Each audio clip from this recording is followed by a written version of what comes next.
A lot of us use these classic Murex looms for our smaller format tapestries. And if you use one, there may have been a time where you went to advance your warp, move it forward so you could weave more, and you found that the warping bar was tilted. I just want to give you a couple little tips about how to make sure that that bar doesn't tilt.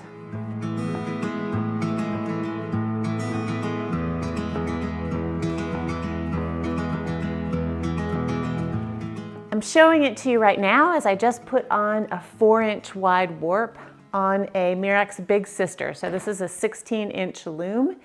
This problem is more likely to happen on narrower pieces, and I find that it happens more if I'm doing a narrow piece on a wider loom. So there's a lot of extra bar here, and that may have something to do with why it tilts. Not necessarily. I've woven quite narrow pieces on even bigger looms and not had the problem, but it's something to watch for. So I've just warped this loom, and the first thing I want you to think about is how you tie the beginning and ending warp on your Murex. This tip means that you will have an even number of warps. So if you need an odd number of warps, this won't work, and you'll just make sure to do the other thing I'm going to tell you a little more obsessively maybe.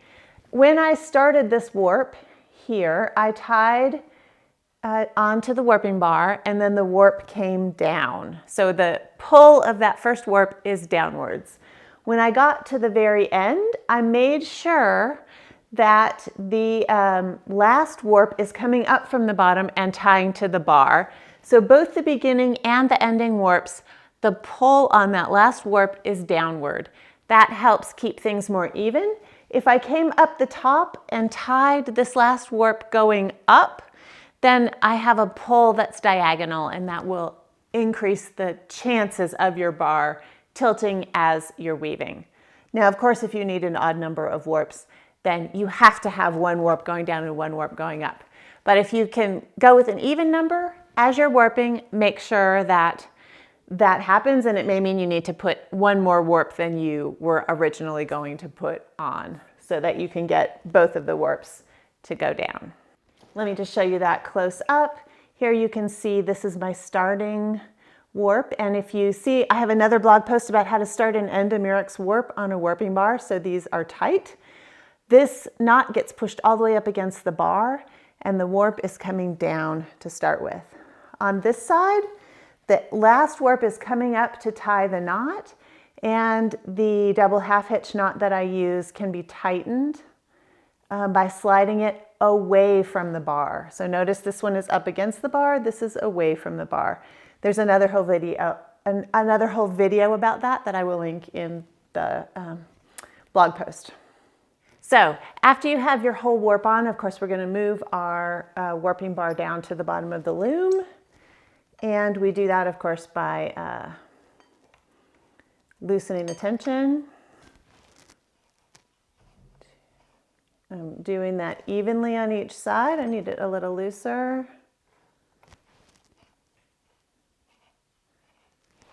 I have more videos about all the Murex things in the warp and weft course. Bring that all the way down to the bottom. I like to bring it all the way to the very bottom of the loom just because then I know it's level. So I have my hands here on the top of the warping bar, and it's level with the back of the loom, and that also gives me enough warp as I'm starting my piece to have enough extra warp for the header, whatever kind of header I'm doing. So that is there. Then of course I want to tighten my warp up again. I also have a blog post about how tight should your warp be. 4, okay. Great, so here I'm ready to start my header. As you're weaving on a Murex warp, most of us would use a piece of paper of some kind to visually block the back warps, and this is where our problem comes in, especially if the paper is wide enough that we don't see the ends of the warping bar. So the warping bar is coming up higher and we don't know that it's tilting. It may be tilting because you tend to beat harder on one side than the other. It may be that the last time you advance the warp, the bar was tilted and you didn't notice. Maybe your cat was playing with it. There's lots of reasons why the bar can tilt besides just the way that the initial knots are, but it's something that you need to check on. So every single time you advance your warp, or even every time you sit down at your Murex loom, move that paper out of the way and look at the warping bar. Make sure that it's level. If it's not, adjust it a little bit until it is. Now, if you forgot to do that and you've woven 5 inches and the bar is way off kilter, but your tapestry is straight, keep the bar off kilter and keep weaving, but make sure, again, to keep checking it. There is another thing you can do if you have, for example, even a loom wider than this and a very narrow piece on it. You can stabilize that warping bar by basically running a warp from each side, tied onto the bar, run it along each side of the warp so that it stabilizes the bar and hopefully keeps it from twisting. If you have more questions about this, please let me know either in your online class or in the comments below. Don't forget to subscribe to my channel. It really does help. And also don't forget that I have a free teaching program called Change the Shed right here on YouTube. And it's something you might want to check out. There are over 100 episodes now, and I teach all kinds of things about tapestry. I'll see you there.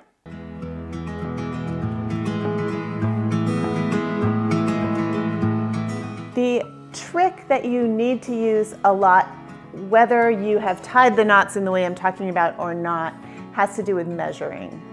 So let's see, we're going to use a ruler and measure the width. So once you get your header in, measure how wide your tapestry is, and then keep measuring. I know this sounds like a dumb tip, but this is literally the best way. Oh no, this is all wrong. This is not what I want. Okay, take out all that measuring shit.